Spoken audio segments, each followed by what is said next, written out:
Good morning, students. Today we will read English first. Lesson number 4, The Trumpet of the Swans. The Trumpet of the Swans. Starting half part of this lesson we have read in previous class.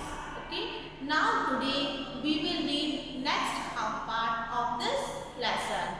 Okay. Starting half parts, we have read that there was a boy named Sam Beaver. He came to a forest and saw a pair of swans, and he was very surprised to see the swans.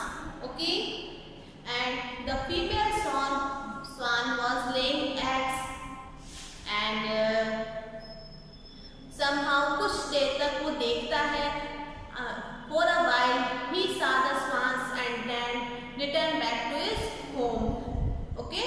हमने ये पढ़ा था कि एक लड़का है, जंगल में आता है, वो swans को देखता है, फिर कुछ देर बाद वो वापस से वहाँ से चला जाता है. फिर जब वो मादा जो हंस होती है अंडों के ऊपर बैठी होती है, तो जो नर हंस होता है वो उससे पूछता है कि क्या तुम यहाँ ऐसे बैठे बैठे परेशान नहीं हो जाती? तो कहती है कि हाँ, होती तो हूँ, पर अब मुझे यहाँ पर ज़्यादा देर नहीं बैठना, ज़्यादा टाइम तक नहीं बैठना. क्यों? क्योंकि नंडों में से बच्चे निकलने ही वाले हैं. Okay, so page number 38. Page number 38. Don't you ever feel hungry or thirsty? Ask the cock. तो अब नर हंस उससे क्या पूछता है कि क्या तुमको कभी भूख प्यास नहीं लगती कि तुम काफी टाइम से, काफी लंबे समय से इन अंडों के ऊपर बैठी हो, क्या तुम्हें भूख प्यास नहीं लगती?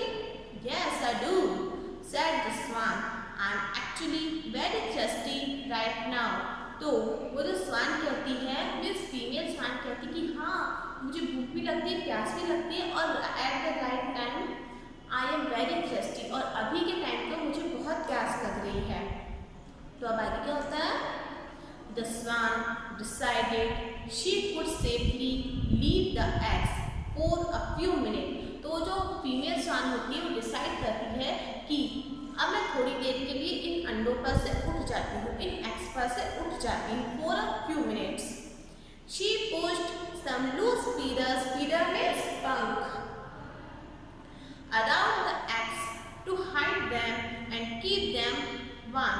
तो अब वो हंस क्या करती है, उसके जो फीदर थे, उसके जो विंग्स थे, जो लूज फीदर थे, उसके छोटे छोटे पंख थे, तो उन पंखों को उन एग्स के ऊपर वो डाल देती है.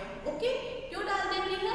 ताकि कोई उन एग्स को देख ना ले. मीन्स वो इधर उधर कहीं जा रही है और पीछे से कोई जानवर आके उस अंडों को खा जाए, तो उन फीदर को उस अंडों के ऊपर डाल देती, ताकि वो उसके जो एग्स है वो भी छुप जाए और उनको गर्मी भी मिलती रहे. Then she stepped off the nest and entered the water to take several quick sips. Okay. फिर उसके बाद क्या होता है, वो वहाँ से जाती है, अपने नेस्ट को छोड़ती है, और पानी जो उनके नेस्ट के पास ही, देखो अपने पिक्चर में यहाँ पर इनका नेस्ट है और यहाँ पर ही पॉन्ड है ना, तो इस तरीके से नेस्ट को छोड़कर पॉन्ड में जाती है और वहाँ पर क्विक सिप मीन्स जल्दी जल्दी पानी पीती है. She glided over to a shallow place, thrust her head underwater and pulled up tender greens from the bottom. Okay, अब वो ज़्यादा गहरे पानी में नहीं जाती, मीन्स जो नदी के स्टार्टिंग का जो एरिया किनारे रहती है, और वहाँ से वो अपना जो सूखा गला होता है उसको तर करती है, मीन्स वो पानी पीती है. Finally, she paddled means होता है अपने walk very short step while swinging from side to side out onto a grassy bank and stood there preening her feathers. Preening means cleaning her feathers with her beak. Beak means चोंच. तो अब उसके बाद क्या होता है, वो जो फीमेल स्वान होती है, अब उसे पानी पी लिया, थोड़ा सा पानी में भी वो कर ली, उसके बाद वो आती है नदी के किनारे पर आती है। ओके, और उसके जो पंख जो गंदे हो गए थे उनको अपनी चोंच से साफ करती है। She felt good. अब देखो इतने टाइम तक वो नंडों के ऊपर ही बैठी हुई थी, एक जगह बैठी हुई थी, तो बहुत परेशान हो गई थी। आज वो उठी वहाँ से तो उसको she was feeling very good, but she had no idea that and that moment their enemy, the red fox, stood waiting behind a clumps of bushes. Clumps of bushes means a group of bushes growing close together. परंतु इस वक्त उसको कोई idea नहीं था कि उनकी जो एनिमी है वो आसपास ही झाड़ियों में छुपी हुई है। उनकी एनिमी कौन? Red fox. The cock spied the fox first. Spied means observed in secret. Means वो जो कॉक था, कॉक means मेल स्वान ने पहले ही उस फॉक्स को देख लिया था। Look out! He trumpeted. I can see the fox creeping towards you. You are in grave danger. Grave means great and serious. तो अब एकदम से वो नरहंस चिल्लाता है कि संभलो, वो जो रेड फॉक्स है वो तुम्हारी तरफ ही आ रही है and you are in great danger, और तुम्हें बहुत ज़्यादा खतरा है। Okay, but just as the fox was about to spring on the swan, but जैसे ही वो जो फॉक्स थी, वो जो लोमड़ी थी, उस स्वान पर कूदने वाली थी, मीन्स उसका शिकार करने के लिए उस पर कूदने वाली थी, suddenly what happened? A stick came hurtling through the air. तो हवा में से hurtling means moving at high speed, means हवा में एक तेज गति से एक स्टिक आई, सरप्राइजिंग एवरीबडी, और सभी को सरप्राइज किया। मीन्स हवा में उड़ती हुई एक स्टिक आई जिससे सब बहुत ज़्यादा सरप्राइज हो गए। It struck the fox on the nose as he yelped in pain while turning around to run away. तो अब क्या हुआ? वो जो स्टिक आई, हवा में उड़ती हुई स्टिक आई थी, उस स्टिक की मार पड़ी उस फॉक्स की नोच पर। मीन्स वो स्टिक सीधे जाकर उस फॉक्स की नोच पर पड़ी, और वो उस फॉक्स की नोच पर पड़ी तो वो जो फॉक्स थी वो दर्द से चिल्लाई और इधर उधर भागने लगी, और फाइनली उस जगह को छोड़कर वो फॉक्स भाग गई। The two birds could not imagine what had happened, and the two birds were very surprised कि what happened, कि how can it is possible। तो अब वो जो दो बर्ड्स थे वो बहुत ज़्यादा सरप्राइज हो गए कि ये क्या हुआ।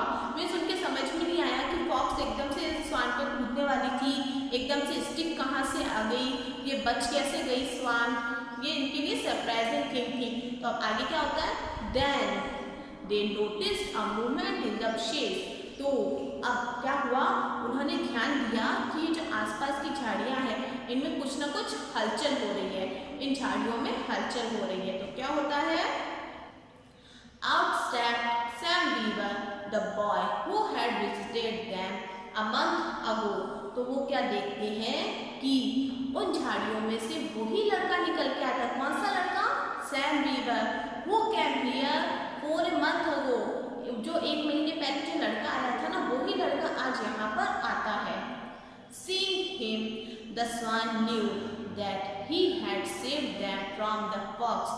तो उस सैम बीवर को देखकर both swans realized that कि that boy has saved our life, कि इस लड़के ने ही हमारी लाइफ को या हमें बचाया है। They realized that the boy was their friend after all।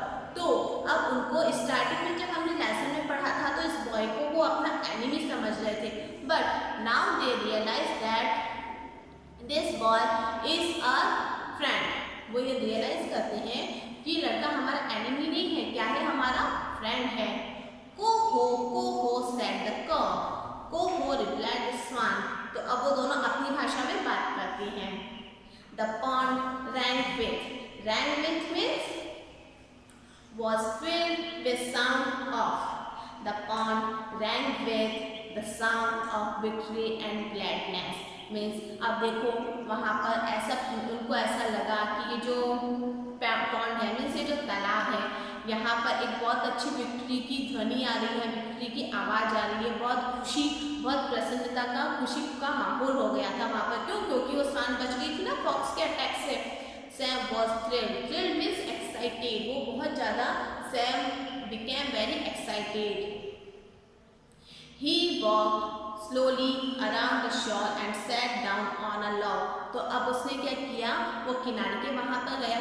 कौन गया? Sam beaver, the boy who saved the swan from the attack of fox, जो फॉक्स के अटैक से उसने सेव किया था। तो वो शॉर पर गया, किनारे पर गया और वापस से उसी लकड़ी के ऊपर, और लकड़ी का जो गट्ठा था ना, मोटी लकड़ी, उसके ऊपर बैठ गया। The cock swam over towards Sam, climbed out of the pond and stood close to the boy. Okay, अब उसके बाद क्या हुआ, वो जो कॉक था, कॉक मीन्स मेल स्वान, जो मेल स्वान था ना, तो वो उस लड़के की तरफ तैरने लगा, स्वैम मीन्स तैरने लगा। अब वो पॉन्ड के बाहर आया और उस लड़के के पास आया। ये देखो अपने पिक्चर में बता रखा है ना, ये पहले पॉन्ड में था, फिर तैर के यहाँ आया, अब इस लड़के के पास आया। ठीक है, looking at him in a friendly way and arching, arching means क्या होता है? कर्विंग, कर्विंग मीन्स मोड़ते हुए, हिज नेक ग्रेसफुली। तो अब वो जो स्वान था वो उस बॉय की तरफ आया और अपनी गर्दन को मोड़ा, मीन्स ग्रेसफुली, मीन्स वो ये कहना चाहता था, उसको धन्यवाद देना चाहता। जो स्वान था ना, उस लड़के को धन्यवाद के रूप में अपनी गर्दन को मोड़ा। अब जैसा हम इंसान है, हम तो थैंक यू बोल देते हैं, अब ये कैसे बोले? तो इनका अलग वे होता है थैंक्स करने का। Once he raised his neck far out cautiously, means very carefully and almost touched the boy.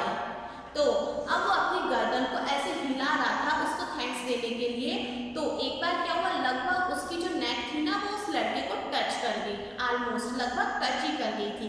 Sam never moved a muscles, means sat on remain still. तो अब उसकी जो गर्दन थी इस लड़के को टच कर गई, उसके बावजूद भी सैम वहाँ से मूव नहीं हुआ, मीन्स हिला नहीं, वो जैसे बैठा था वैसे ही बैठा रहा। His heart trumpet from excitement and joy. अब now Sam Beaver was also very happy and glad. वो भी बहुत ज़्यादा खुश था, एक्साइटमेंट था उसमें, जॉय था उसमें। The swan paddled back to her nest. अब वो जो स्वान था वो वापस से अपने, मतलब उसने अपने तरीके से उस बॉय को थैंक यू बोल दिया और वो वापस से अपने नेस्ट की तरफ चल गया, अपने घोंसले की तरफ चल गया। And return to her eggs. She felt lucky to be alive. और अपने घोंसले की तरफ अपने एक्स के पास चल गया और वो अपने आप को बहुत लकी मान रही थी। मीन्स वो जो फीमेल स्वान थी ना, वो बच गई थी नॉर्मली के अटैक से, तो अपने आप को बहुत वो लकी मान रही थी। And extract from the trumpet of the swan by E.B. White. Okay, now our lesson has finished. I hope you understood very well this lesson. Thank you.